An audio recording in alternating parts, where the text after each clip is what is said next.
En línea, invitado especial. Bueno, continuamos aquí en línea. Antes de pasar a nuestro invitado especial, quiero enviarle un beso grande a todo nuestro público que está ahí en sintonía como siempre y darle la gracia a mi Dios Todopoderoso. Bueno, aquí tenemos ya a nuestro invitado de lujo que ya ha sido anunciado, entre comillas, por nuestros compañeros, el licenciado Richard Medina Gómez, economista y según me dicen por ahí, ya economista hijo de En Línea casi mente. Bienvenido En Línea. Muchas gracias, para mí es un placer estar de nuevo por acá. Me encanta este programa, inclusive me queda cerca de la oficina, o sea que vengo siempre suave, vengo cómodo. Richard, en el día de hoy tenemos muchos temas interesantes, pero a mí me encantaría iniciar partiendo de un artículo que usted ha escrito muy interesante, que para mí es muy sustancioso, y qué bueno que la población dominicana puede ver de manera profunda de qué hay detrás de todos estos bonos, para qué son, y me gustaría que usted comparta parte de este escrito con nuestro público, pero quiero que se enfoque en ese artículo, así mismo con lo del bono navideño, que ha dado mucho de qué hablar en los últimos días, especialmente porque aparecieron algunos expresidentes de nuestro país con la facilidad de poder optar por estos bonos. Y antes de interrumpir a Richard, para que la gente se edifique un poco, ese artículo Richard lo escribe a principio del mes de diciembre, sí, en el Listín Diario, un artículo de opinión que espero que ustedes lo puedan buscar, se llama La controversia de los bonos, pero el enfoque que él le dio antes de que el lío sucediera, sí, uno dice, pero este hombre vio con anticipación lo que iba a pasar con el desorden de estos bonos. Richard, explícanos un poquito. Mira, el programa de bonos navideños, viene a sustituir lo que eran las cajas navideñas. Antes se daba alrededor de 1 millón de cajas, ahora están dando 3 millones de bonos. La población pobre, moderada o pobre extrema de República Dominicana no llega a 2.5 millones de personas según las cifras que tiene el Ministerio de Economía, Planificación y Desarrollo. O sea que estamos dando más bonos que personas pobres en República Dominicana.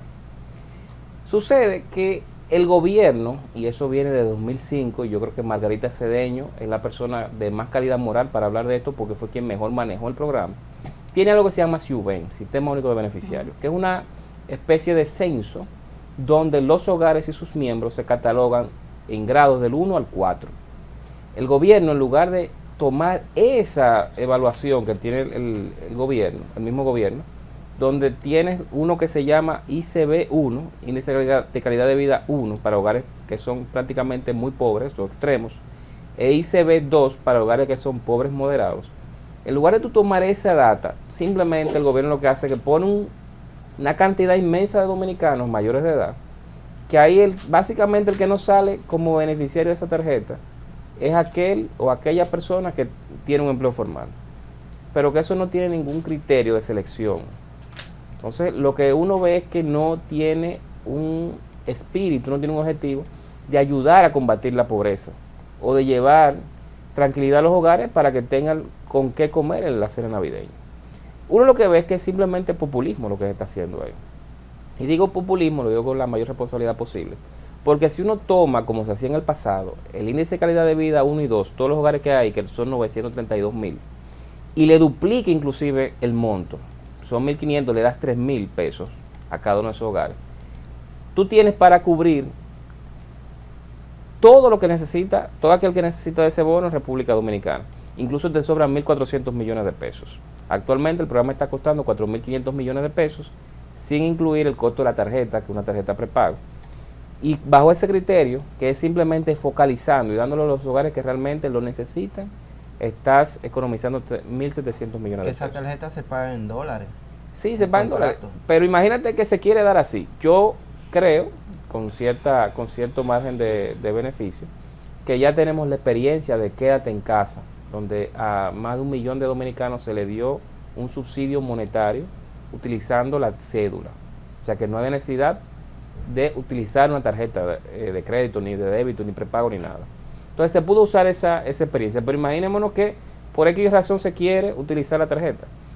Ahora bien, tú focalizándolo en lugar de darlo ampliamente a todo aquel que tú entiendas que puede merecerlo y no al que realmente lo merece, tú incluso te puedes economizar un dinero. Y eso es la crítica frontal que yo creo que hay que hacerle a ese programa, que es muy amplio.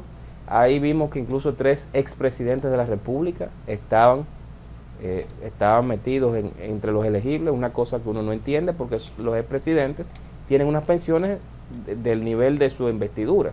Entonces no es verdad que van a necesitar una tarjeta de 1.500 pesos. Y la otra crítica es que los 1.500 pesos no dan para que una familia de 3 miembros y medio compre los alimentos que necesita para una cena navideña.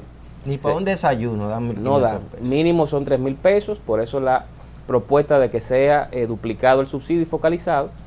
Pero eso hay que ver cuál es el objetivo que se tiene detrás de dar un programa tan amplio como ese sin necesidad, y más en un momento en que el gobierno ha dicho de manera reiterada que no tiene recursos para asfaltar calles, para construir escuelas, para reparar hospitales.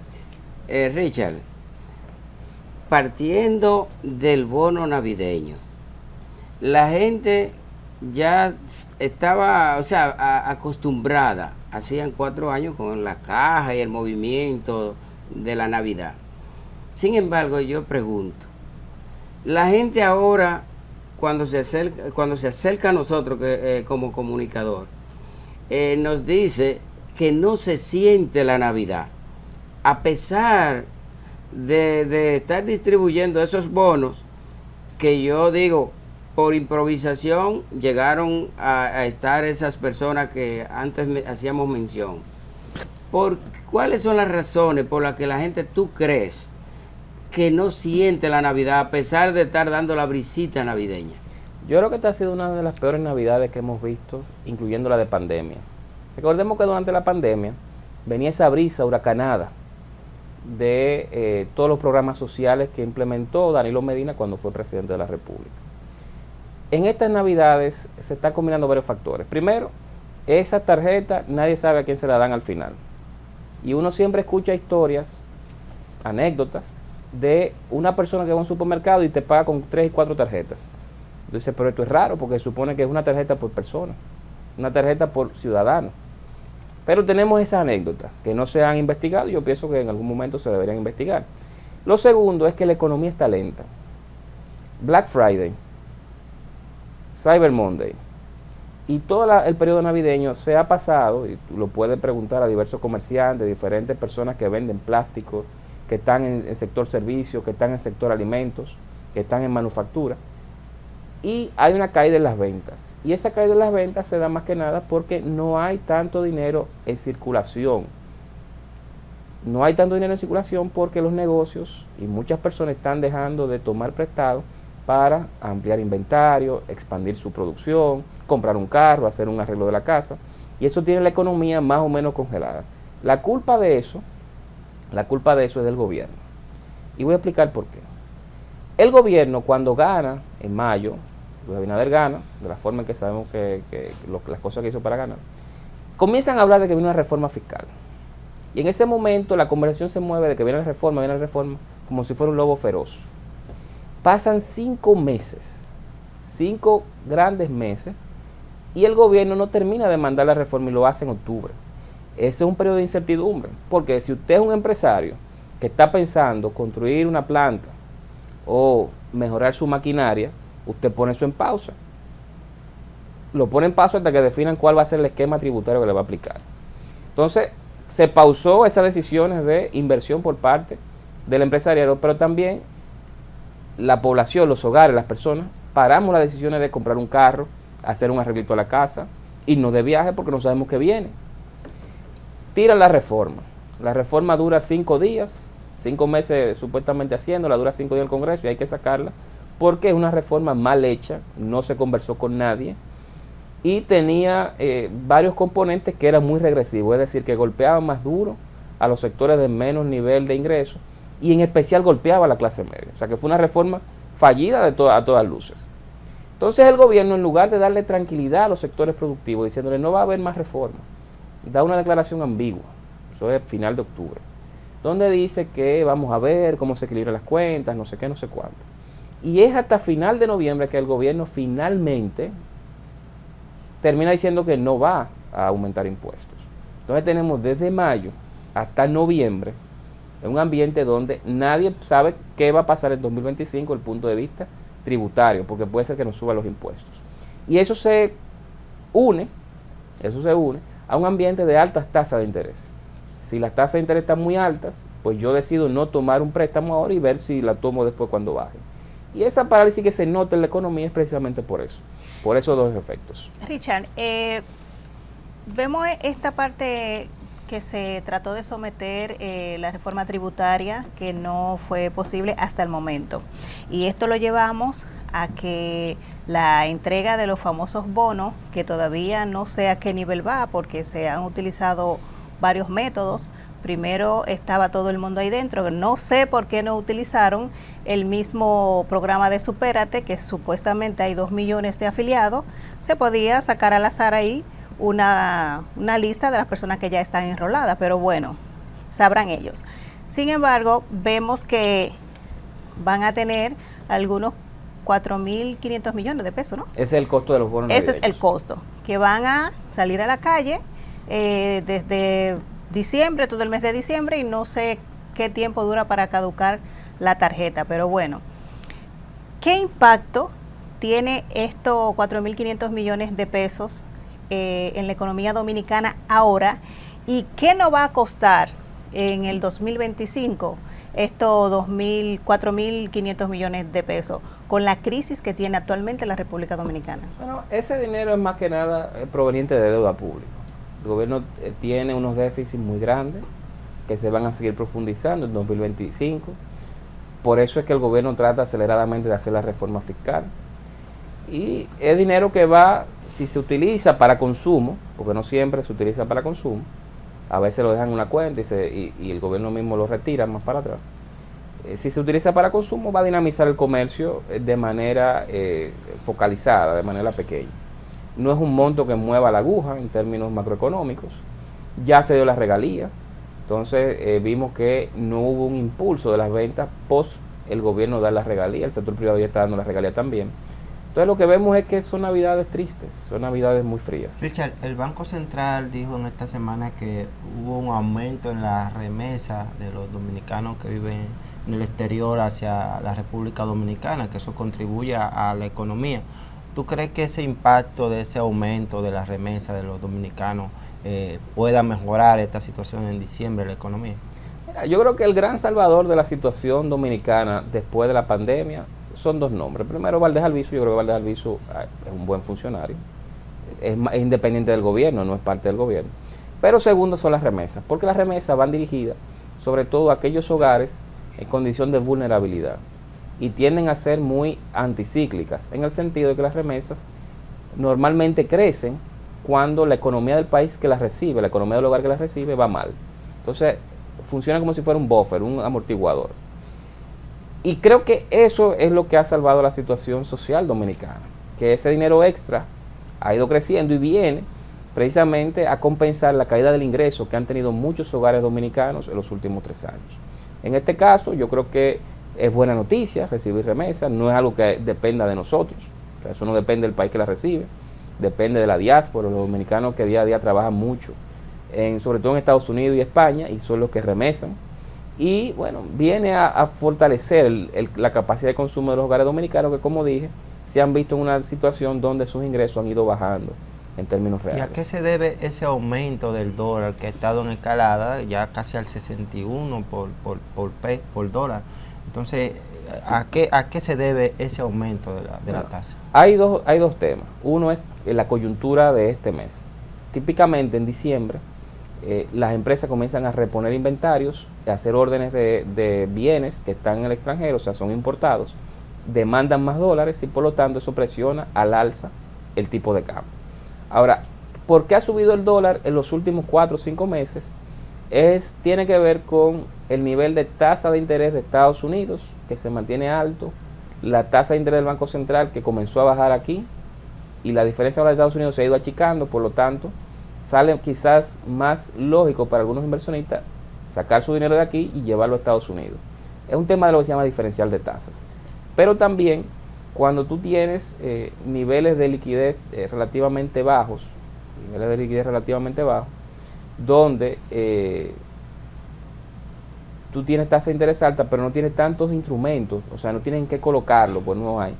Muchos inversionistas extranjeros que podrían venir a invertir su dinero aquí, normalmente no lo hacen y esperan un poquito más, porque no tienen que invertir. Entonces eso también ha generado presiones sobre el tipo de cambio. Son fenómenos monetarios, es una decisión de política monetaria realmente, y yo creo que en los últimos 3 o 4 meses el Banco Central ha estado permitiendo que el dólar corra un poquito más, porque en una parte del año, los primeros 6 meses, estuvo prácticamente fijo. Sí. Richard, una pregunta un poquito relativamente con el mes de diciembre. El mes de diciembre se caracteriza por ser un mes comercial.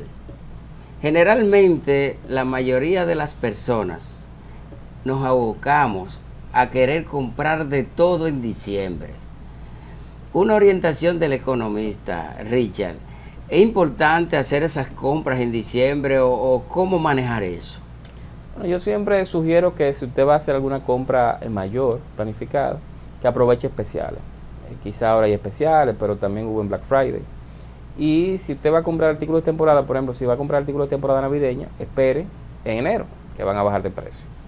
Pienso que los niveles de tasa de interés actuales que se están viendo, préstamos de vehículos, préstamos de casa, préstamos personales, son muy altos. Esa tasa de interés está muy alta. Y yo creo que no es momento, no es recomendable que una persona se endeude para hacer una compra que podría postergar hacia más en el futuro. O sea que yo creo que hay que tener cuidado con eso, porque las tasas de interés siguen muy altas. Probablemente bajen en el año que viene, hay que esperar. Hay algo muy interesante, Richard, y voy a complementar esa pregunta antes de que Joanny entre. Generalmente, cuando va a cerrar el año, en diciembre, casi todo el que se puso una meta está cerrando, está viendo a ver cómo le fue durante el año. Y lo propio lo haría para el inicio del año 2025. Familiarmente, Richard, con la experiencia que te caracteriza y por la capacidad que tiene en cuanto a economía se refiere, ¿qué conviene más? ¿Que haya una cuenta única familiar o que la mujer pueda tener ese rejuego con la cuenta, que el hombre pueda tenerla? O te ríes, Richie. Sí, porque hay que darle esos regalitos en Navidad a la gente. Yo sé que las mujeres son excelentes administradoras. Para que no crea que hay malicia en mi pregunta, la cuenta mía la maneja mi esposa. Mira, yo creo que en un hogar donde hay una pareja, tiene el tema financiero es muy importante, quizás de lo más importante. Y el control de los gastos debe hacerse, si no con una sola cuenta, pero sí como si fuera una sola cuenta, en el sentido de que haya división de quién paga qué y que se ahorren esos compromisos, que haya metas en común de ahorro, metas en común de algo que se quiera comprar en la casa, y de que una de las dos partes no vaya más forzada. Siempre va a haber alguien que gane más que el otro, obviamente, pues, a menos que ganen lo mismo. Entonces que no vayan forzados, que se distribuyan la carga y que construyan ese hogar. Pero si eligen tener una sola cuenta o varias cuentas, sí, bueno, ya eso es a criterio de cada una de cada hogar. A mí me funciona, por ejemplo, tener cuentas separadas y tener una cuenta en común, dependiendo de los bancos, ¿no? Entonces, yo creo que no hay una receta que sea para todo el mundo, que cada quien hace su propio esquema. Richard, me gusta mucho hablar con economistas porque son expertos en manejar crisis, y las crisis la trabajan a nivel de economía a futuro. Vimos que en este 2024 la economía fue muy light, muy tranquila y con expectativas muy bajas. Es lo que se percibe. Ahora bien, usted como economista, ¿qué nos espera en el 2025 mirando el punto de vista del presupuesto que va a manejar el gobierno? ¿Y qué pasaría en caso de que no se realice la reforma tributaria? Bueno, empezando de atrás adelante, asumiendo que no hay reforma fiscal, que yo creo que no la va a haber, el gobierno lanzó un presupuesto con un déficit muy elevado, de 3% del PIB. Los economistas tenemos la costumbre, para explicar los datos, a veces se manejan números muy grandes, es decir, tanto porcentaje del PIB. Entonces el déficit del gobierno, o sea, gastará más de lo que ingresa, es 3% del PIB. Sin embargo, hay algunas cosas que hay que ver en ese presupuesto. Primero, están reduciendo la inversión pública. La inversión pública es el gasto en hospitales, en escuelas, en carreteras, etcétera, con respecto al gasto que van a tener en 2024. Eso nunca había pasado. Y a mí me parece que es algo ilógico, desde el punto de vista de cuáles son las metas anunciadas del gobierno. El gobierno, el presidente Abinader dijo que para 2036 el PIB se iba a duplicar respecto a 2023. Y para que se duplique, tenemos que crecer cada año 6%. Este año vamos a crecer quizás 5%. El año que viene vamos a crecer menos de 5%. Ahora bien, con un nivel de inversión tan bajo, que es el más bajo desde 1990, que es cuando tenemos las cifras homogéneas, yo no veo cómo eso es compatible con un crecimiento del año que viene de 6% y a largo plazo de 6%. O sea, hay un divorcio entre lo que se planifica y lo que se ejecuta. Yo entiendo que no se está planificando bien y se está ejecutando peor. Y el punto de vista que es el presupuesto más alto que se ha registrado. Claro, pero cuando tú ves ese presupuesto, hay una partida importante de nómina, hay una partida importante de pensiones, que uno sabe a quién le están dando esas pensiones, pero sobre todo hay dos gastos muy grandes. Uno es el déficit del sector eléctrico. A la sede hay que darle 80.000, 85.000 millones de pesos todos los años para que cubran su déficit. Pero, producto del endeudamiento acelerado los últimos 3 años, el gobierno ha visto aumentar el pago de intereses de esa deuda de manera importante. ¿Cuánto se da para educación? 4% del PIB.